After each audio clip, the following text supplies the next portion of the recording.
হ'ব কওক হ'ব মই কৈ দিম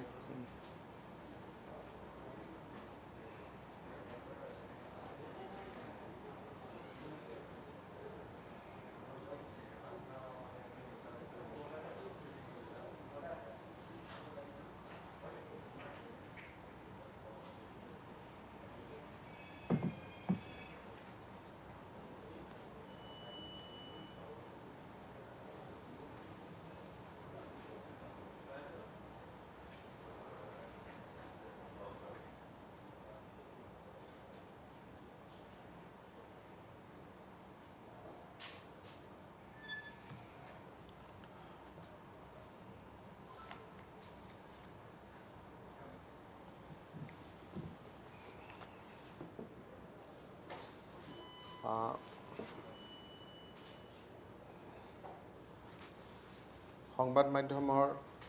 বন্ধু বান্ধৱীসকল আজি এই বিশেষ সাংবাদিক মেলখন আমি আমাৰ বাজেটত ঘোষণা কৰা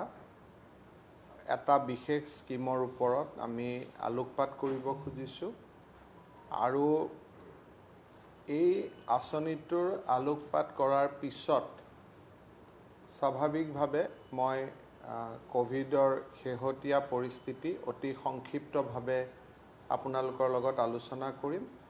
আৰু তাৰ পিছত আপোনালোকৰ যি প্ৰশ্ন থাকিব সেইখিনি আমি গ্ৰহণ কৰিম আপোনালোকে জানে যে আমাৰ ৰাজ্য চৰকাৰৰ যিটো সময়ত মই মোৰ বাৰ্ষিক বাজেট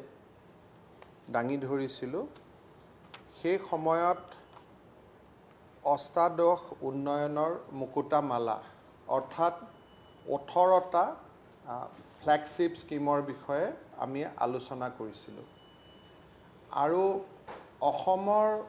সমসাময়িক ইতিহাসত বা বিশেষকৈ অসমৰ ৰাজনৈতিক আৰু অৰ্থনৈতিক আমাৰ যি বুৰঞ্জী আছে ইয়াৰ ভিতৰত আটাইতকৈ সৰ্ববৃহৎ জনকল্যাণমূলক আঁচনি অৰুণোদয় নামেৰে আমি ঘোষণা কৰিছিলোঁ মই যিমান বছৰ ৰাজনীতি কৰিছোঁ যিমান চৰকাৰৰ লগত কাম কৰাৰ মোৰ সৌভাগ্য হৈছিলে বা অসমৰ ইতিহাসত চৰকাৰী পক্ষৰ পৰা যিমানবিলাক আঁচনিৰ কথা কোৱাৰ সৌভাগ্য হৈছিল বা শুনাৰ সৌভাগ্য হৈছিল তাৰ ভিতৰতে অৰুণোদয় আঁচনিটো একক আৰু অনন্য বুলি ক'লে ভুল কৰা নহ'ব আজি আমি এই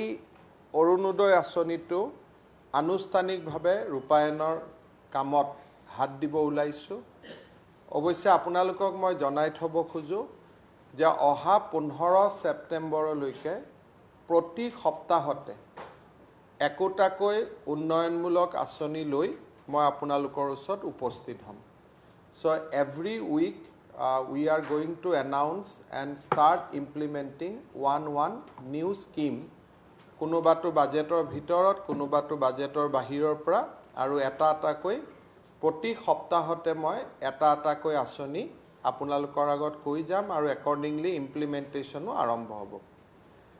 আৰু এই গোটেই আঁচনিবিলাকৰ ভিতৰত অৰুণোদয় আঁচনিটোৱে হ'ব সৰ্ববৃহৎ অনন্য আৰু একক এই অৰুণোদয় আঁচনিৰ জৰিয়তে আমি কি পাব খুজিছোঁ বা আমি ইয়াৰ জৰিয়তে কি আমি আশা কৰিব খুজিছোঁ আমি জানো যে ৰাজ্যখনত বহু এনে পৰিয়াল আছে বিশেষকৈ নিম্ন মধ্যবিত্ত দৰিদ্ৰতাৰ সীমাৰেখাৰ তলত বাস কৰা পৰিয়ালসকল তেখেতসকলে বিভিন্ন সময়ত চৰকাৰৰ পৰা বিভিন্ন আঁচনি লাভ কৰি আহিছে বা লাভ কৰি থাকিব কিন্তু বহুবিলাক আঁচনি হোৱাৰ পৰিপ্ৰেক্ষিতত তেওঁলোকে বহুতবোৰ চৰকাৰী কাৰ্যালয়ত যাব লাগে আৰু বহুত চৰকাৰী কাৰ্যালয়ত বেলেগ ধৰণৰ প্ৰক্ৰিয়াৰ মাজেৰে এই চৰকাৰী আঁচনিবিলাক তেখেতসকলৰ উপলব্ধ হয় কোনোবাৰ ঘৰত যদি এজন স্পেচিয়েল চিলড্ৰেন আছে তেওঁ এটা আঁচনি পাব কাৰোবাৰ ঘৰত যদি বৃদ্ধ ব্যক্তি আছে তেওঁ এটা আঁচনি পাব, কাৰোবাৰ ঘৰত যদি স্কুলৰ ষ্টুডেণ্ট আছে তেওঁ এটা আঁচনি পাব। কিন্তু এই আঁচনিবিলাক বিভিন্ন বিভাগে ৰূপায়ণ কৰে কাৰণে বিভিন্ন ধৰণে এপ্লিকেশ্যন ফিল আপ কৰিব লাগে, বিভিন্ন ধৰণে পাব লাগে, আৰু তাৰ ফলত আমি ইস্পিত লক্ষ্যসমূহ কেতিয়াবা উপনীত হ'ব নোৱাৰোঁ। আমি বিশ্বাস কৰোঁ যে চৰকাৰৰ পৰা পোৱা যিখিনি আঁচনি,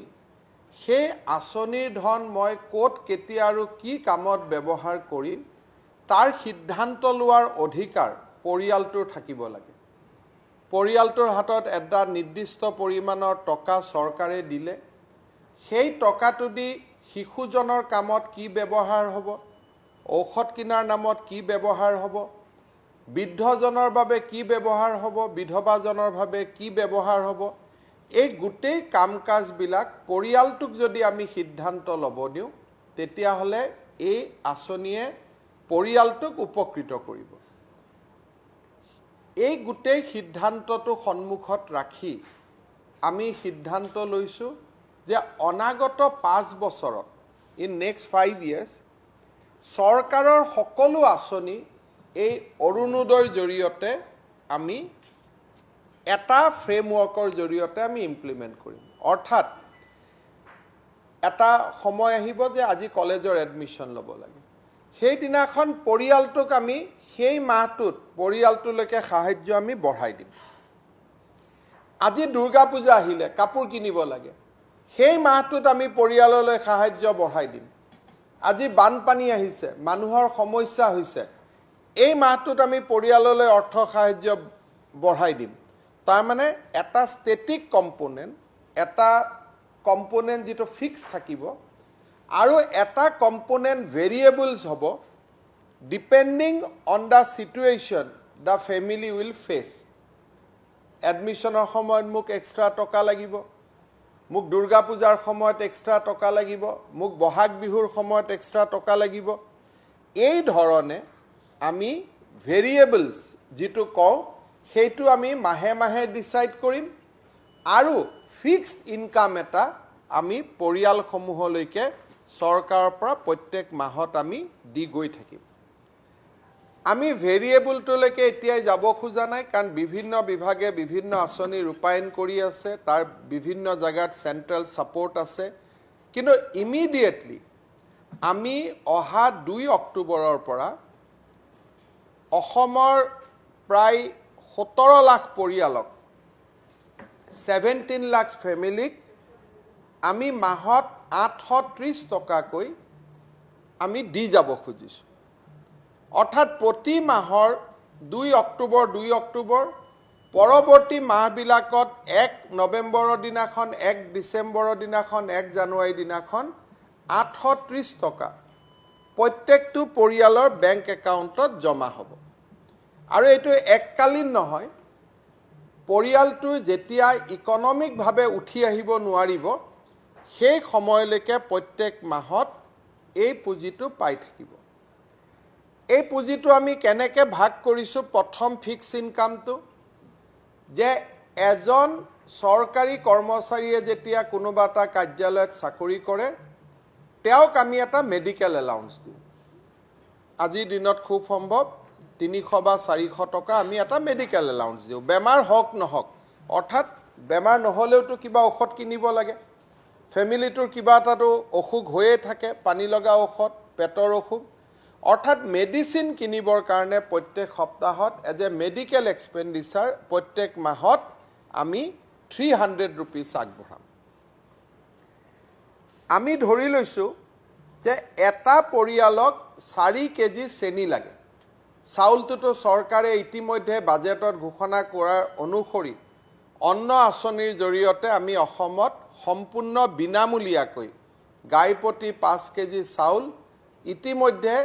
নেশ্যনেল ফুড ছিকিউৰিটি প্ৰগ্ৰেমৰ হিতাধিকাৰীসকলক আগবঢ়াইছোঁ। চাউল হ'ল। এটা চেনিৰ যদি কেজি আমি 35 টকাও ধৰি লওঁ, 4 কেজি চেনিত আমি যদি ধৰি লওঁ যে আমাক 120 টকা লাগিব, বা যি ধৰণে আমাক আমি ধৰি ললো যে আমাক 40 টকা কেজি হলে 5 কেজি চেনিৰ বাবে আমাক 200 টকা লাগিব পৰিয়ালটোক চেনি কিনিবৰ কাৰণে আমি 80 টকা দিম অৰ্থাৎ আমি এটো ধৰি লৈছো যে 4 কেজি চেনিত 40 টকাকৈ হলে 160 টকা আমি চেনি কিনিব লাগিব 50% আমি ৰাজ সাহায্য দিম অৰ্থাৎ ফ্যামিলিটোক আমি 80 টকা দিম তাৰ পিছত আমি ধৰি লৈছো যে ফ্যামিলিটোক ডালি কিনিব লাগিব ডালি যদি আমি 100 টকা যদি আমি ধৰি লওঁ বা 120 টকা ধৰি লওঁ তেতিয়া 4 কেজি কৈ আমি যেতিয়া ডালি কিনিম আমাৰ 400 টকা মাহত আমাক লাগিব এই 400 টকাৰ 200 টকা আমি দিম 50% আৰু শেষত পৰিয়ালত যদি কোনোবা বৃদ্ধ ব্যক্তি আছে ফল মূল শাক পাচলি কিনুতে তেওঁলোকৰ যদি পৰিয়ালটো এটা এমাউন্ট খৰচ কৰে তাৰ 150 টকা আমি দিম তাৰ মানে এই বছৰটোত আমি ফ্যামিলিক 830 টকাকৈ প্ৰতি মাহত দিম এতিয়া 1 জানুৱাৰী তাৰিখে যদি আমি ভাবো যে নতুন বছৰ আমি আৰু 100 টকা এই মাহত বেছি দিম আমি বেছি দিব পাৰো ফেব্ৰুৱাৰীত আকৌ আমি 830 লৈকে আহি যাম তাৰ মানে 830 rupees is fixed আৰু ভেৰিয়েবল এমাউন্টটো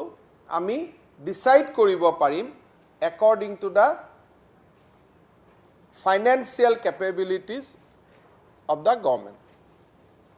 এটা এই আঁচনিটো আমি কেনেকৈ ৰূপায়ণ কৰিব খুজিছো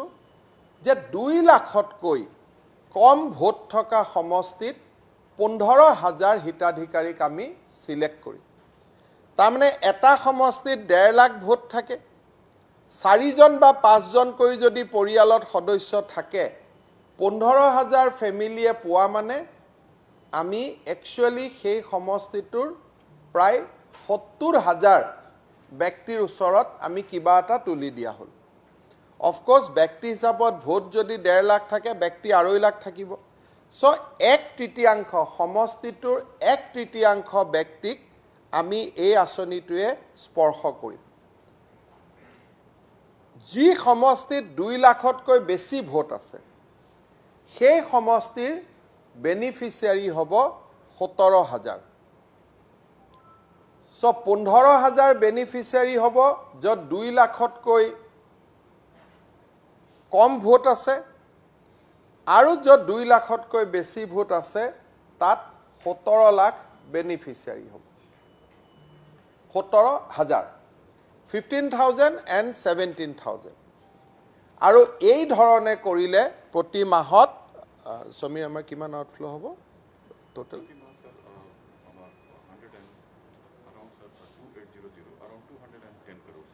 আমি প্ৰতি মাহত আমাৰ বাজেটৰী আউটফ্লো হ'ব 210 crores এই ধৰণৰ আমাৰ প্ৰতি মাহত আমি আগবঢ়াব লাগিব 2800 কোটি টকা এইবাৰ অৰুণোদয় আঁচনিৰ বাবে আমাৰ বাজেটত আছিল আৰু এইটোৱে হ'ব অসমৰ সৰ্ববৃহৎ DBT scheme which will include around 17 lakhs family 17 lakh ফ্যামিলিক স্পৰ্শ কৰিব এই আঁচনিখনৰ ৰূপায়ণৰ কাম 17 আগষ্টৰ পৰা আৰম্ভ হ'ব 17 আগষ্টৰ পৰা বেনিফিচিয়াৰী সিলেকশনৰ কাম আৰম্ভ হ'ব আৰু ফাইনালি বেনিফিচিয়াৰী সিলেকশনৰ দায়িত্ব এখন ডিস্ট্ৰিক্ট লেভেল কমিটিৰ ওপৰত ন্যস্ত থাকিব ডিস্ট্ৰিক্ট লেভেল কমিটিখনে বেনিফিচিয়াৰী চূড়ান্ত কৰিব আৰু উইথ বেংক একাউণ্ট ফাইনেন্স ডিপাৰ্টমেণ্টলৈকে ডিসি সকলে প্ৰেৰণ কৰিব আৰু প্ৰতি মাহৰ 1 তাৰিখে বিত্ত বিভাগে থ্ৰু ডাইৰেক্ট বেনিফিট ট্ৰান্সফাৰ ডিবিটিৰ জৰিয়তে হিতাধিকাৰীৰ একাউণ্টত এই টকা জমা হ'ব ইয়াতে আৰু এটা সৰু এই গোটেই আঁচনিখনত আৰু এটা খুব ক'ব গ'লে very welcome addition is there এই গোটেই আঁচনিখনত যেনেকৈ আমি চাহ কাপৰ লগত চেনি কাপ দি দিলে চাহ কাপ মিঠা হৈ যায় সেই ধৰণে এই আঁচনিখনৰ হিতাধিকাৰী পুৰুষ হ'ব নোৱাৰিব ফ্যামিলিটোৱে এগৰাকী মহিলাক নিৰ্বাচিত কৰি দিব ডাঙৰ বুঢ়ীয়েকে হওক সৰু বুঢ়ীয়েকে হওক মাককে হওক ফেমিলিটোৱে মিটিং পাতি ঠিক কৰি দিব যে মোৰ ফেমিলিৰ পইচাটো অমুক গৰাকী মহিলাৰ একাউণ্টতহে যাব। কোনো কাৰণে যাতে এই টকাটোৰ অপব্যয় নহয়, ঘৰৰ সঁচা কামত ই ব্যৱহাৰ হয়, সেইবাবে এই পুঁজিটো ঘৰৰ যিকোনো, আমি কোৱা নাই যে অকল বয়োজ্যেষ্ঠ মহিলাগৰাকী হ'ব লাগে, তেওঁ হয়তো বেংকত অহা যোৱা কৰিব দিগদাৰ হ'ব পাৰে, গতিকে ফেমিলিটোৰ ছোৱালীজনীৰ নামতে হওক, মাকৰ নামতে হওক, বোৱাৰীৰ নামতে হওক, ফেমিলিটোৱে ঠিক কৰি দিব যে এইগৰাকী মহিলাৰ নামত আপোনালোকে পুঁজিটো দিয়ক। অৰ্থাৎ final beneficiary will B a family, পৰিয়াল এটা ইয়াৰ আটাইতকৈ হিতাধিকাৰী হ'ব, কিন্তু পৰিয়ালটোৱে মনোনীত কৰা এগৰাকী মহিলা সদস্যৰ বেংক একাউণ্টতহে এই পুঁজিটো প্ৰত্যেক মাহতে যাবগৈ।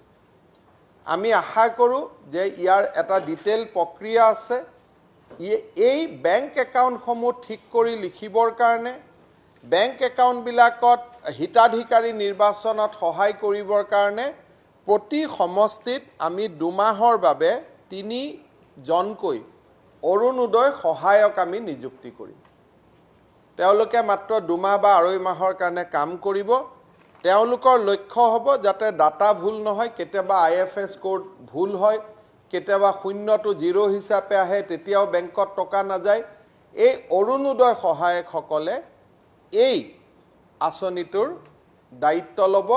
আৰু জিলা উপায়ুক্তসকলে অৰুণোদয় সহায়কৰ জৰিয়তে এই আঁচনিটো যাতে ফুল প্ৰুফ হয় তাৰ বাবে তেওঁলোকে চিন্তা কৰিব।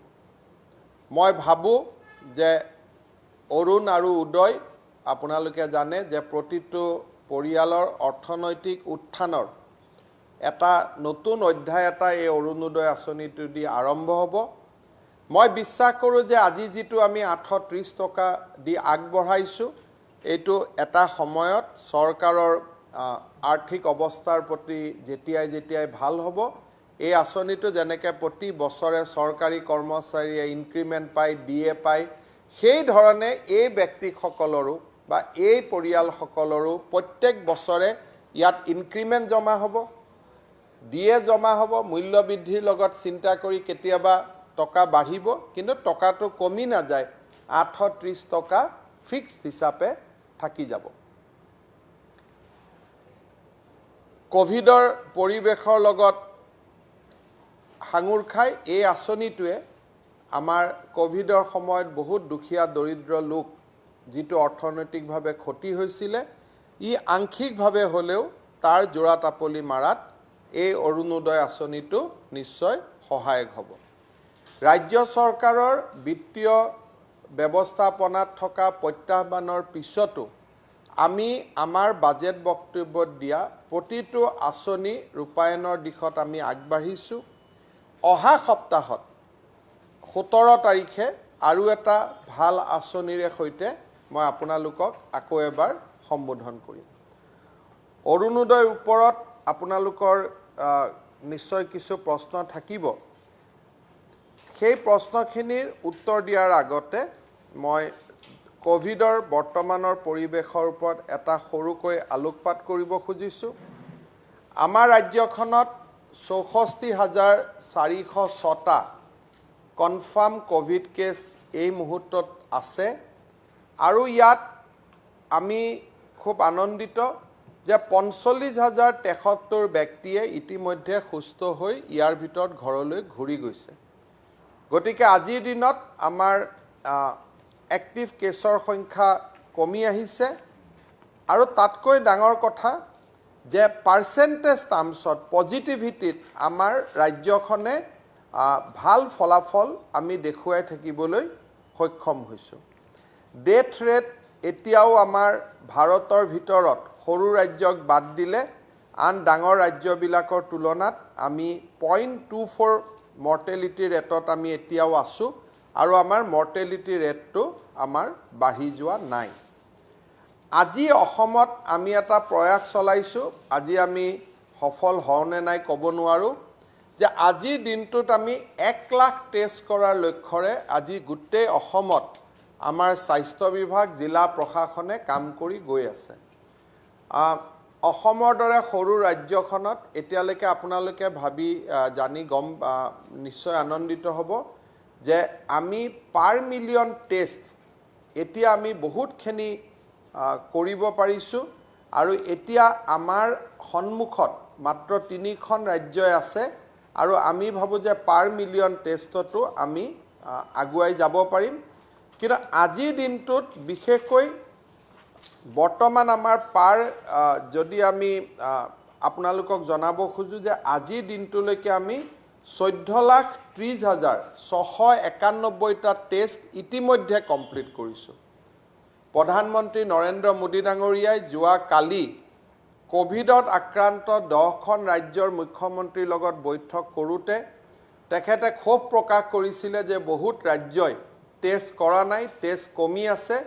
কিন্তু মই অত্যন্ত গৌৰৱেৰে সৈতে ক'ব খোজো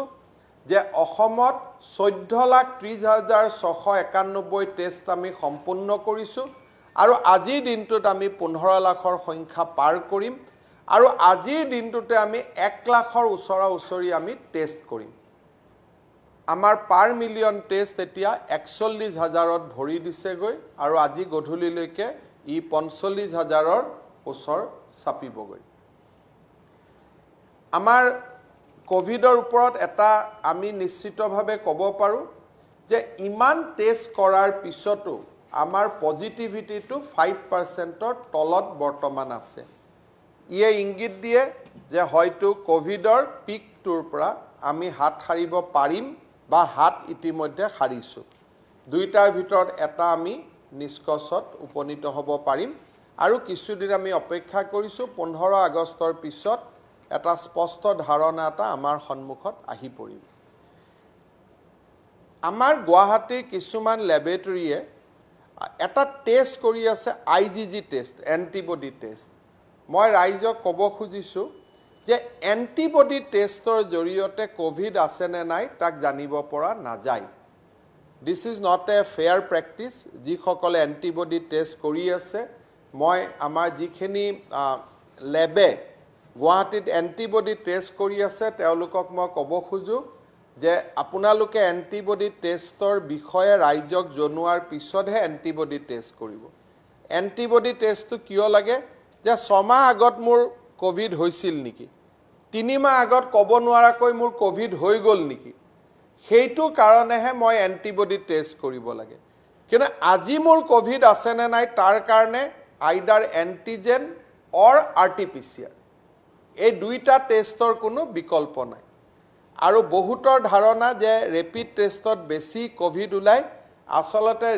RT-PCRতকৈ ৰেপিড টেষ্টত আধাহে কোভিড চিনাক্ত হয় সেইকাৰণে ৰেপিড টেষ্ট কৰোঁতে আমি কোনো ধৰণৰ দ্বিধাবোধ কৰিব নালাগে আৰু আমি ভাল কৰি ৰেপিড টেষ্ট কৰিব লাগে কাৰণ RT-PCRত ইমান নাম্বাৰ আনাটো সম্ভৱ নহয় যিমানে আমি নাম্বাৰ কম কৰিম হিমানে এজন মানুহে মুকলি হৈ কোভিড দি থাকিব সেইকাৰণে মই অনুৰোধ কৰোঁ আৰু যিসমূহ গুৱাহাটীৰ ল্যাবে এন্টিবডি টেষ্ট কৰিছে তেওঁলোকক মই ক'ব কৈছোঁ যে আপোনালোকৰ যি পেচেণ্ট আহিব স্পষ্ট কৰি বুজাই দিয়াৰ পিছতহে আপোনালোকে যেন তেওঁলোকক এন্টিবডি টেষ্ট কৰে কোভিডৰ পিছত মই যোৱাকালি সদৌ অসম ছাত্ৰ সন্থাই যি ক্লজ 6ৰ প্ৰতিবেদন মুকলি কৰি দিলে তাৰ ওপৰত মই দুটা কথা ক'ব খোজো যে অসমীয়াৰ সংজ্ঞা নিৰ্ণয়ৰ অধিকাৰ অসম বিধানসভাৰ কেন্দ্ৰীয় চৰকাৰৰ ইয়াত ভূমিকা নাথাকে যেতিয়ালৈকে অসমৰ ৰাজনৈতিক দল আৰু ৰাজ্যৰ সাৰ্বভৌমত্ব চিন্তাৰ প্ৰতীক অৰ্থাৎ আমি আমাৰ যিটো ৰাইজৰ চিন্তা সেইটো বিধানসভাইহে প্ৰতীয়মান কৰে গতিকে বিধানসভাত যেতিয়ালৈকে অসমীয়াৰ সংজ্ঞা নিৰূপিত নহয় তেতিয়ালৈকে কেন্দ্ৰীয় চৰকাৰে এই ষষ্ঠ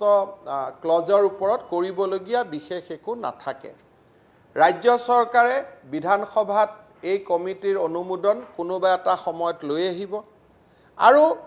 বিতৰ্কৰ পিছত অসমীয়াৰ সংজ্ঞা নিৰূপিত হোৱাৰ পৰৱৰ্তী পৰ্যায়তহে কেন্দ্ৰীয় চৰকাৰে ইয়াত প্ৰৱেশ কৰিব পাৰিব আগতীয়াকৈ কেন্দ্ৰীয় চৰকাৰে ইতিমধ্যে ডিলিমিটেশ্যন আয়োগ আদি গঠন কৰি এই ক্লজ 6ৰ ৰিপৰ্ট ওপৰত তেওঁলোকে প্ৰাৰম্ভিক ব্যৱস্থা ইতিমধ্যে গ্ৰহণ কৰিছে। ক্লজ 6ৰ ৰিপৰ্টৰ কমিটিয়ে স্পষ্টভাৱে লিখি থৈছে যে এই ৰিপৰ্ট 2 বছৰৰ ভিতৰতহে প্ৰণয়ন কৰিব লাগিব, 2 years টাইম। তৃতীয়তে কমিটিয়ে কৈছে যে ইয়াত কিছুমান কমপ্লেক্স ৰিকমেণ্ডেশ্যন আছে আৰু এই কমপ্লেক্স ৰিকমেণ্ডেশ্যনখিনি এটা 3 মেম্বাৰ বা সুপ্ৰিম কোৰ্টৰ ৰিটায়াৰ্ড জাজৰ কোনোবা এটা কমিটিত পঠাইহে ইয়াক চালি জাৰি চাইহে এই দিশত আগুৱাব লাগে। গতিকে মই ভাবোঁ যে সদৌ অসম ছাত্ৰ সন্থাৰ মঞ্চৰ পৰা কালি যি 5 মাহৰ ক্ষোভৰ কথা কোৱা হৈছে যে 5 মাহ দেৰি হৈ গ'ল, মই ভাবোঁ যে ৰিপৰ্টটো প্ৰকাশ নকৰাকৈ সতৰ্কতাৰে আগবাঢ়িলে কাম কাজ আৰু বেছি ভাল হ'লহেঁতেন, বিতৰ্ক নহ'লহেঁতেন। কিন্তু ৰিপৰ্টটো প্ৰকাশ কৰি এক প্ৰকাৰ জটিলতাৰ সৃষ্টি কৰাক বাদ দি আন একো হোৱা নাই। কিন্তু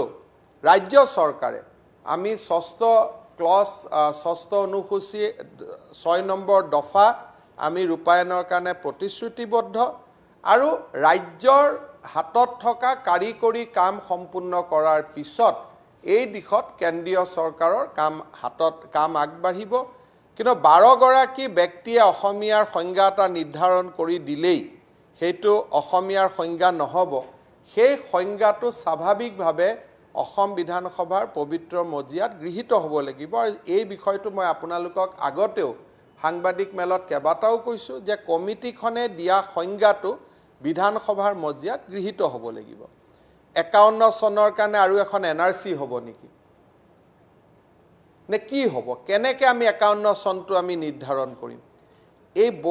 এই দিশত কমিটি নীৰৱ হৈ আছে যে 51 চনৰ যে মই অসমীয়া হয় এইটো আমি কেনেকৈ নিৰ্ধাৰণ কৰিম? তাৰ কাৰণে NRC লাগিব নে তাৰ কাৰণে আন মাটিৰ কাগজ চাব লাগিব? মাটিৰ কাগজ চালেতো আমাৰো বহুত মানুহৰ মাটিৰ কাগজ নাই 51 চনৰ। গতিকে সেই গোটেই দিশবিলাক চালি জাৰি চোৱাৰ বাবে কমিটিয়ে নিজেই আমাক 2 বছৰ দিছে যে it is A complex recommendation, আপোনালোকে 2 বছৰ চাই চিতিহে কামখিনি কৰিব। গতিকে এই ক্ষেত্ৰত মই ভাবোঁ যে ৰাইজৰ মাজত যাতে এটা ভুল ধাৰণাৰ সৃষ্টি নহয়। যিহেতু ছাত্ৰ সন্থাৰ মজিয়াৰ পৰা ৰিপৰ্টটো আপোনালোকক দিয়াই হ'ল, গতিকে আপোনালোকে ৰিপৰ্টৰ শেষৰ অংশটো চাই ল'ব যে 2 বছৰ সময় দিয়া হৈছে আৰু এখন কমিটি গঠনৰো তাত পৰামৰ্শ দিয়া হৈছে। গতিকে আমাৰ ফালৰ পৰা প্ৰতিক্ৰিয়া এইটোৱে আছিলে। আপোনালোকে কিবা প্ৰশ্ন সুধিলে সুধিব। সদিচ্ছাৰ অভাৱ আছেনে নাই মোৰ হৃদয়ত? এতিয়া আপুনি ৰামৰে ভক্ত নে হনুমানৰ ভক্ত? এতিয়াতো আমিতো বুকুখন ফালি দিব নোৱাৰোঁ যে মোক বুকুখন ফালিলে মোৰ ৰাম নাম লিখা আছে। গতিকে তেওঁলোকে যিহেতু ৰাজনীতি কৰিব গৈ আছে, গতিকে তেওঁলোকেতো আমাক সদিচ্ছাৰ অভাৱ বুলি ক'বই। বৰ্তমান ছাত্ৰ সন্থা এটা ৰাজনৈতিক দল আজিৰ মুহূৰ্তত। গতিকে এটা ৰাজনৈতিক দলে আন এটা ৰাজনৈতিক দলত অপবাদ অপব্যাখ্যা দিয়াটোতো এটা ইলেকশ্যনৰ আগত চিৰন্তনৰ এটা নিয়ম। আছু আগত নন পলিটিকেল প্লেটফৰ্ম আছিল। As of now AASU is a political party or about to be a political party. গতিকে এই মুহূৰ্তত মই ভাবোঁ যে তেওঁলোকৰ যিটো কথা, আমি তেওঁলোকৰ লগত যুক্তি তৰ্ক নকৰোঁ। কিন্তু মোৰ যদি বুকুখন ফালি দিয়ে, হনুমানক যেনেকৈ ফালি দিওঁতে ৰাম দেখা পাইছিল, আপোনালোকে আমাৰো বুকুখন ফালি দিলে অসমীয়াই দেখা পাব, বেলেগ দেখা নাপায়।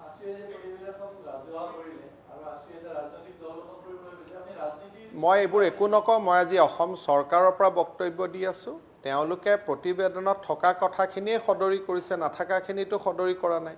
গতিকে ঠিক আছে, যিহেতু সদৰি হ'ল, চবেই পঢ়িলে, চবেই মতামত দিব, বিধানসভাত আলোচনা হ'ব, অসমীয়াৰ সংজ্ঞা বিধানসভাই গ্ৰহণ কৰিব। কেন্দ্ৰীয় চৰকাৰেতো কৈছে যে আমি এখন ৰূপায়ণ কৰিম। গতিকে ইয়াততো বিতৰ্ক একো নাই। আপোনালোকে মেণ্ডেটটো চাই ল'ব।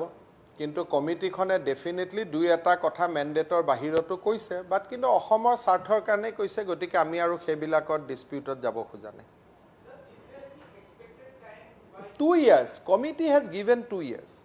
So 2 years committee has clearly written যে এইখন কৰোঁতে 2 বছৰ লাগিব।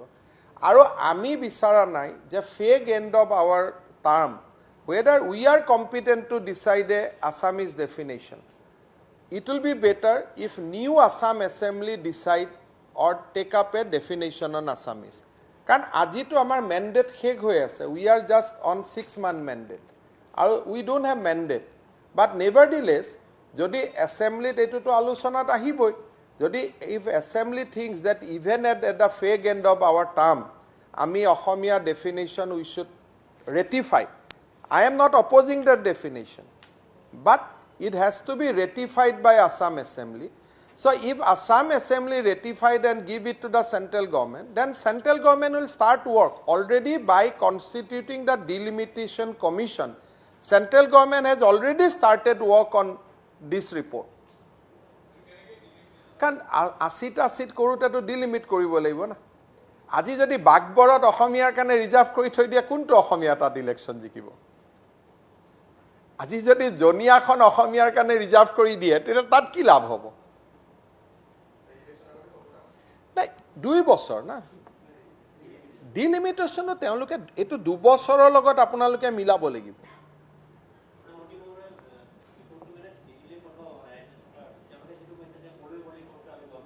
তেওঁলোকে হেকিনি গম পাব না লাগে নহয় এবাৰ বিয়া পাতি দিয়াৰ পিছত স্বামী স্ত্ৰী কেনেকে থাকে হেতু তাৰ বেলেগে কিয় খবৰ ল'ব লাগে আমাৰ বিয়া খোৱালৈকে কাম আছিল আমি বিয়া পাতি দিলো দৰা কইনা আহিলে ঘৰত হুমুৱাই দিলো তাৰ ভিতৰখিনি খবৰ ল'ব না লাগে 2 বছৰ পিছত খবৰ ল'ব লাগিব যে ঠিক আছে নে নাই তেওঁলোকে নিজে সময় দি থৈ দিছে যে আমি খবৰ 2 বছৰ পিছত ল'ম নাপায় নহয় কিছুমান গোপনীয় থাকে খবৰ ল'ব নাপায় আপোনালোকে ৰাজহুৱা কৰা নকৰা কি আছে ভাই কোনো মোৰ তেওঁলোকে ৰাজহুৱা কিয় কৰিছে মই বুজি পোৱা নাই কিন্তু এই তাৰনে কথাখিনি যদি কলেহেতেন যে লগত 2 বছৰ সময় দিয়া আছে বুলি তেতিয়া বিতৰ্কটো নাথাকে মানে ৰিপৰ্টটো যেটা আপোনালোকক কৈছে পুৰাখিনি কৈ দিব লাগিছিল যে হয় এখন ৰিপৰ্ট ফাদিল কৰিলো কিন্তু আমি 2 বছৰ সময় দি থৈছো তেতিয়া একো কথাই নাহে কি কব আৰু এতিয়া আপোনালোকে বহুত কথা লিখে তো নিয়মৰ ভিতৰত বাহিৰত কোনে চাই কত পোৰ্টেল ওলাই আছে যি লিখি থাকে হা কৰিলে আৰু কৰাটোতো হৈ গল এতিয়া অস্ত্ৰপাতটো এৰি দিলে এতিয়াতো তাক ঘূৰাই আনিব নোৱাৰি যাতে অস্ত্ৰপাত অসমীয়া জাতিৰ কল্যাণৰ কাৰণে ব্যৱহাৰ হয় সেইটোৱে ডাঙৰ কথা যি কৰিলে কৰি দিলে এতিয়া কৰাটোতো আপুনি ঘূৰাই আনিব নোৱাৰে কিন্তু এই অস্ত্ৰপাতে যাতে বিতৰ্ক নকৰে স্মুথলি আমি যাতে 51 এ হওক বা যি নহওক বিধানসভাত গ্ৰহণ হয় সুন্দৰভাৱে আগবাঢ়ে যাতে ই স্মুথ হয় কাৰণ এইবিলাক কথা ইমান ইজি নহয় যে বহুত মানুহে কালি মোক প্ৰশ্ন কৰিছে যে মোৰটো 51 ৰ কাগজপত্ৰ নাই তা আমি 51 ত পৰিম না নাই তাৰ কাৰণে এনআৰসি আহিব লাগিব এটা সেকেন্ড এনআৰসি এখন কৰাৰ প্ৰশ্ন আছে নে নাই নে কমিটিয়ে কৈছে যে এনআৰসি নালাগে অন ডকুমেন্ট হ'ব ডকুমেন্ট হলেতো জাল ডকুমেন্টে দি ভৰি পৰিব গতিকে কমিটি কিছু ক্ষেত্ৰত মনে মনে আছে থাকি কৈছে যে এইটো ডিসাইড কৰিব লাগিব এখন সুপেৰিয়ৰ কমিটি তেওঁলোকে নিজে লিখি দিছে যে these are complicated recommendation complex শব্দটি ইউজ কৰিছে involving interpretation of constitution গতিকে এজন সুপ্ৰিম কোৰ্টৰ ৰিটায়াৰ্ড জাজৰ নে কিবাটা কৈছে মই কালিহে পঢ়িছো যে এখন 3জনীয়া কমিটিও হ'ব লাগে গতিকে ইয়াত কোনো বিতৰ্ক নাই 5 মাহ তেওঁলোকে ভাবে লুকাই থৈছিলে আমাৰ দৃষ্টিত 5 মাহ আমি বহুতখিনি কাম আগুৱাই লৈ গৈছিলো আৰু we are on track according to us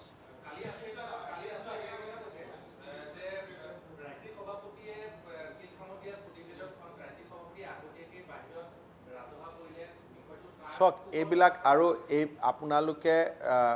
তেওঁলোকে কি কৈছে তেওঁলোকে কি কোৱা নাই হেতু এটা পলিটিক্যাল পাৰ্টিৰ মঞ্চৰ পৰা কৈছে নহয় গতিকে হেতু আৰু উত্তৰ আৰু মই আজি জনতা ভৱনত বহি কিয় দিও হেতু ইলেকশ্যন মিটিংত দিম আৰু এতিয়া মই খালি অসম চৰকাৰৰ স্থিতিটো স্পষ্ট কৰিছো আসু আজিৰ দিনত এটা ৰাজনৈতিক দল এই মুহূৰ্তলৈকে গতিকে ৰাজনৈতিক দল এজিপি বিজেপি কংগ্ৰেছ যি কব হেতু তাৰ মই ৰিয়েক্ট কৰাৰ কথা নাই মই খালি যেটো স্থিতি হেতু কৈছো It is all depends on Assam Assembly. যদি Assembly in its wisdom কয় যে সক আমি এটা যাব হইছো মাত্ৰ 3 মাহ আছে এইবিলাকত আমি কিয় খুমাও নতুন হেতু ইয়াৰ পৰা আগনা বঢ়ালৈকে তাতেতো হ'বই নোৱাৰিব না অসমীয়াৰ ডেফিনেশনটো জানাৰ পিছতহে সিটৰ কথাটো আহিব এটা আগবঢ়াই দিলে এটা আজি ডেফিনেশ্যন এটা কমিটিখনে আগবঢ়াই দিলে এতিয়া বিতৰ্ক হোৱাৰ পিছত এছেম্বলি উইল ডিচাইড ইয়াতো আৰু মোৰ কথা মতে নহ'ব সংজ্ঞাটো কিন্তু বেচিকেলি বিধানসভাই এডপ্ট নকৰালৈকে কমিটিৰ ৰিকমেণ্ডেশ্যনটোক মানি চেণ্ট্ৰেল গভৰ্ণমেণ্টে আগবাঢ়িব নোৱাৰে the next phase of this report বিধানসভাত অসমীয়াৰ সংজ্ঞাটো ফাইনেলাইজ হ'ব লাগিব তাৰ ওপৰতে গোটেইখিনি হ'ব লাগিব আৰু তাৰ ভিতৰত যদি চেণ্ট্ৰেল গভৰ্ণমেণ্টে ভাবে যে এছেম্বলিয়ে দেৰি কৰিছে আমি আৰু অলপ আগত যাওঁ ডিলিমিটেশ্যন কৰি পেলাওঁ তেওঁলোকৰ কথা কিন্তু প্ৰচিডিউৰ ইজ ডেট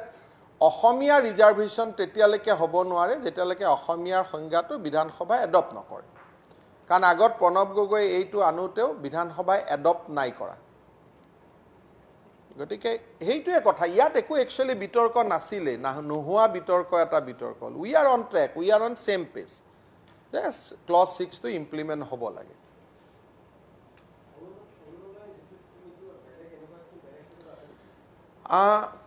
বিভিন্ন ষ্টেটে কোভিডৰ সময়ত কিছু মানুহৰ একাউণ্টত 1000 টকা আগবঢ়াইছে কিন্তু সদায় কাৰণে এই ফেমিলিটো আজি নাপাব 5 বছৰ 6 বছৰ ঘৰত এটা লৰাই চাকৰি নোপোৱালৈকে নাপাব ইয়াত নিগেটিভ লিষ্টত কি আছে চৰকাৰী চাকৰিয়াল হ'লে নাপায় ডাক্তৰ ইঞ্জিনিয়াৰ চাৰ্টাৰ্ড একাউণ্টে নাপায় এমএলএৰ ফেমিলিত নাপাব এমপিৰ ফেমিলিয়ে নাপাব প্ৰাক্তন এমএলএ এমপি হ'লেও নাপাব আৰু পঞ্চায়তৰ আজিৰ দিনৰ কোনো প্ৰতিনিধিয়ে নাপাব এখন আপোনালোকক মই দিয়া কাগজখনত এখন নিগেটিভ লিষ্ট আছে সেই নিগেটিভ লিষ্ট অনুসৰি কিছুৱে এই আঁচনিখন পাব নোৱাৰে যেনেকে আপোনালোকে দেখাই দিয়কচোন যেনেকে আমাৰ ইয়াত এটা আছে কোনবিলাক পৰিয়ালক আমি অগ্ৰাধিকাৰ দিম স্বামীহীন বিবাহ বিচ্ছেদিত অবিবাহিত আৰু পৰিয়ালৰ পৰা পৃথকে থকা মহিলা তানে এই আঁচনিৰ প্ৰাইমেৰী টাৰ্গেটটো ওমেন আপুনি যদি বিধৱা মহিলা হয় ঘৰৰ পৰা স্বামীৰ পৰা যদি বেলেগে থাকে অবিবাহিত যদি আপোনাৰ যদি বিয়া হোৱা নাই তেতিয়ালে আপোনাক আমি অগ্ৰাধিকাৰ দিম দ্বিতীয়তে আমি অগ্ৰাধিকাৰ দিম যে যিটো ফ্যামিলি মহিলাই চলায় the family which is run primarily by women যে মাকজনী এখন দোকান দিয়ে মাকজনীয়ে কোনোবা এখন স্কুলত ৰান্ধনিৰ কাম কৰে প্ৰাইভেট স্কুল এখনত বা মাকজনীয়ে খেতি পথাৰখন চলায় তাৰমানে যি পৰিয়ালৰ মেইন ইনকামটো মহিলা গৰাকীৰ পৰা আহে সেই পৰিয়ালটোৱে আকৌ অগ্ৰাধিকাৰ পাব তৃতীয়তে যাৰ পৰিয়ালত দিব্যাংগ ব্যক্তি আছে কাৰোবাৰ পৰিয়ালত যদি ফিজিক্যালি চ্যালেঞ্জ ব্যক্তি আছে অন্ধ ল'ৰা এটা আছে কানেদি নুশুনা ল'ৰা এজন আছে সেই ফ্যামিলিটোৱে প্ৰায়োৰিটি পাব আৰু ফাইনালি কোনোবাই যদি দুখীয়া হয় আৰু এনএছএফৰ অধীনত নেশ্যনেল ফুড সিকিউৰিটিৰ অধীনত যদি দুখীয়া হোৱাৰ পিছতো চাউল পোৱা নাই দৰিদ্ৰতা সীমাৰেখাৰ তলত বাস কৰা বহুত লোকৰ হাতত আজি ৰেচন কাৰ্ড নাই so they will get priority আৰু নাপাব কোনে ইয়াদ হৈছে যে যি সকলে আমাৰ এই আঁচনিত প্ৰেজেন্ট এণ্ড এক্স এমএলএ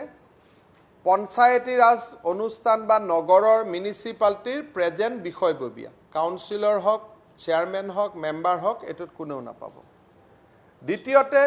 কেন্দ্ৰ ৰাজ্য চৰকাৰৰ কৰ্মী আৰু পাব্লিক সেক্টৰ আন্ডাৰটেকিং হলেও এই আঁচনিটো নাপাব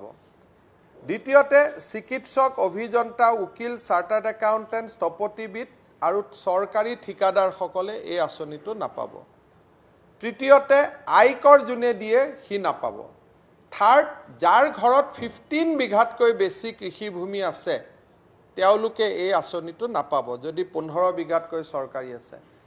কাৰোবাৰ যদি ঘৰত ট্ৰেক্টৰ আছে মালিক ট্ৰেক্টৰ মালিক তেওঁ নাপাব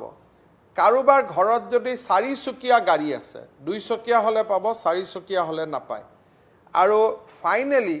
কাৰোবাৰ ঘৰত যদি ৰেফ্ৰিজাৰেটৰ ওয়াশিং মেচিন আৰু এয়াৰ কন্ডিশন আছে তেওঁ নাপাব আমি এই স্কিমখিনিত এইটো প্ৰথম উলিয়াব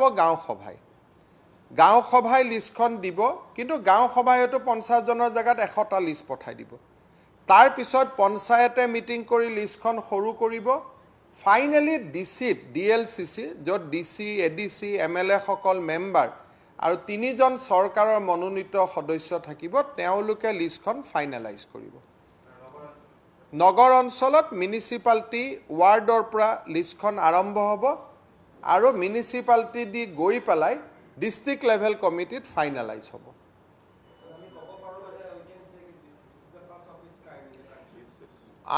I feel so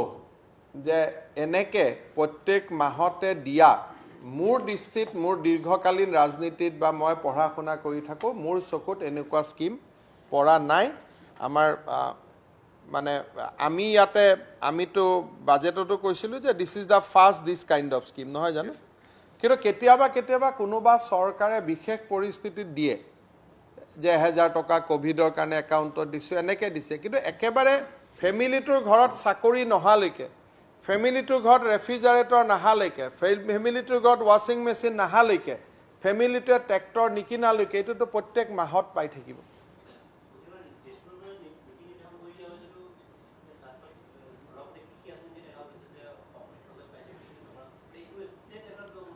এইটোত আমি বিত্ত বিভাগৰ ফালৰ পৰা আমি যিমান পাৰো মনিটৰিঙৰ ব্যৱস্থা কৰিম আৰু যাতে দুৰ্নীতি বিবৰ্জিত হয় তাৰ কাৰণেও আমি চেষ্টা কৰিম কিন্তু এট ফাইনেল ডোৰ ষ্টেপ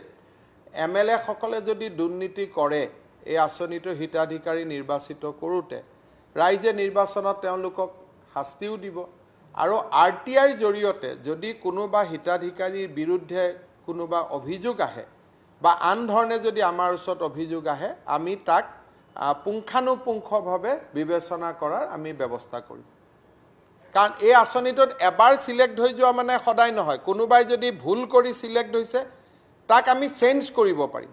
এই আঁচনিটো মানে এনেকুৱা নহয় যে মই ভুল কৰি আঁচনিটো লৈছিলো আৰু চলি থাকিব সেইকাৰণে এমাহ দুমাহ কোনোবাই ভুল কৰি পালেও থাৰ্ড মান্থত তেওঁলোক কাৰেক্ট হৈ যাব These will gradually in next 5 years of time instead of creating lot of small scheme beneficiary loaded scheme we want to strengthen Orunodoi ইটো আঁচনি টকা দিও হিটুত দিও গতিকে সব বিলাক আমি যদি সাবজিউম কৰো and we go on strengthening Orunodoi আৰু monthly যদি আমি 3-4,000 লৈকে লৈ যাব পাৰো then you don't have to announce any other scheme the family will be okay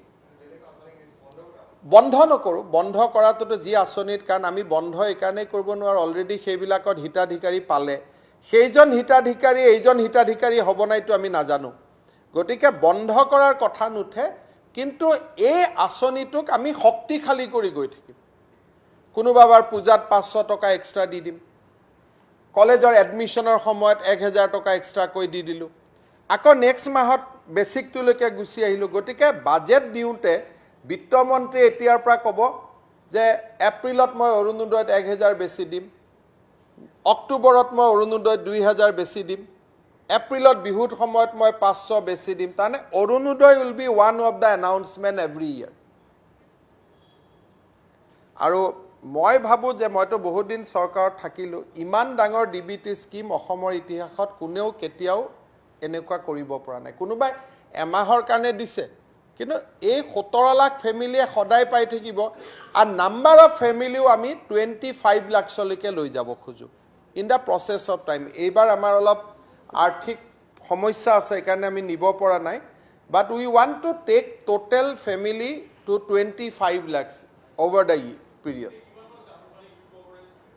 Actually, ইয়াতটো আমি বিপিএল শব্দটো ইউজ কৰা নাই কাৰণ লাষ্ট বিপিএল সাৰ্ভে হৈছিল 2011 তাৰ পিছত বহুতে চাকৰি পাই গল তাৰ ভিতৰত আকৌ কিছুমান মানুহৰ মুৰব্বীজন ঢুকাই থাকিলে যদি মধ্যবিত্ত আছিল তেও দুখিয়া হৈ গল গতিকে আমি বৰ্তমানৰ পৰিবেশটো ৰিফ্লেক্ট কৰিম আৰু মই ভাবো যে মানুহে কয় যে 30 লাখ ফ্যামিলি বিপিএল আছে এনেকে কয় পুৰণা সাৰ্ভে মতে কিন্তু we don't know actually 2011 or পিছত কোনো সাৰ্ভে হোৱা নাই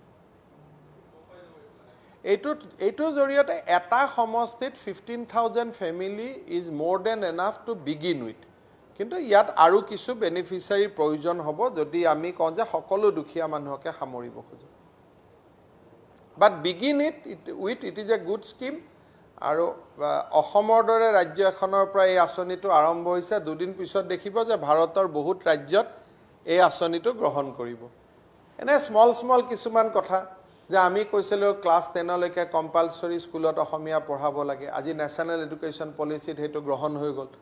চ' সামহুৱেৰ অসমে কৰবাত নহয় কৰবাত যেটো কয় অৰুণোদয় যে আমি আমাৰ ইয়াৰ পৰাই সূৰ্য আৰম্ভ হৈছে গতিকে মই ভাবো ইন ডেইজ টু কাম এই স্কিমটো এনেকুৱা মান্থলি ডিবিটি এইটো ভাৰতবৰ্ষৰ আন ৰাজ্যবিলাকেও কেতিয়াবা গ্ৰহণ কৰিব আৰু আমি অসম গৌৰৱান্বিত হ'ম যে বেলেগে হয়তো আমাতকৈ বেছি টকাও দিব পাৰে সেই ৰাজ্যৰ অৰ্থনীতিক চাই পেলাই কিন্তু এজ এ কনসেপ্ট অসমে এইটো প্ৰথম আৰম্ভ কৰিলে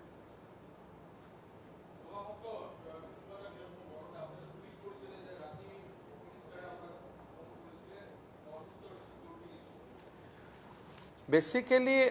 central government is focusing on solving all the issues confronting Northeast. So we have, under the leadership of Prime Minister Modi and Home Minister Amit Shah, we have resolved Bru-Riyang problem in Tripura. Then we have resolved Bodo issues in Assam. Then we have resolved the ILP issues in Manipur, Mizoram. So obviously now focus is on Assam and Nagaland. So Assam aru Nagalandor baki kamkheniu সম্পন্ন কৰাটো central government or priority আছে which include interstate border dispute. যেটো নেডাৰ মিটিংত অমিত শাহ ডাঙৰীয়াই কৈ গৈছিল যে উত্তৰ পূৰ্বলৈ স্থায়ী শান্তি আৰু উত্তৰ পূৰ্বৰ ৰাজ্যসমূহৰ মাজত আভ্যন্তৰীণ বিবাদ Bhumi Vivad. So, Home Minister is very keen that during his tenure,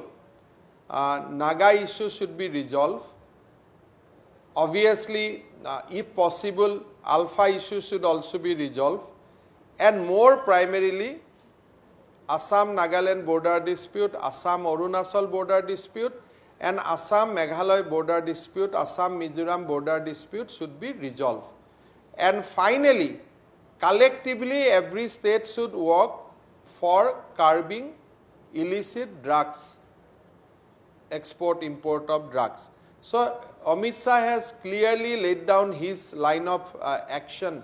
what he is going to do with the Northeast. So, because of this issue, we keep on talking. But jeta corona hoy hospital thokar pisoto, he keep on talking to us. Kintu ketiao moi tweetot nidiu, but that was a significant je corona মানে তেও ভুগি থাকাৰ পিছতো তেও উত্তৰপূব পাহৰি যোৱা নাছিল so that is important যে সাধাৰণতে কিবা নেশ্যনেল ইস্যুৰ কথা পাতাটো বেলেগ কোনোবা মন্ত্ৰীৰ লগত কিন্তু উত্তৰপূব কৰোনাত আক্ৰান্ত হোৱাৰ পিছতো উত্তৰপূবক পাহৰি নোযোৱাটো মই ভাবো যে people of India is blessed with such a home minister at least north east region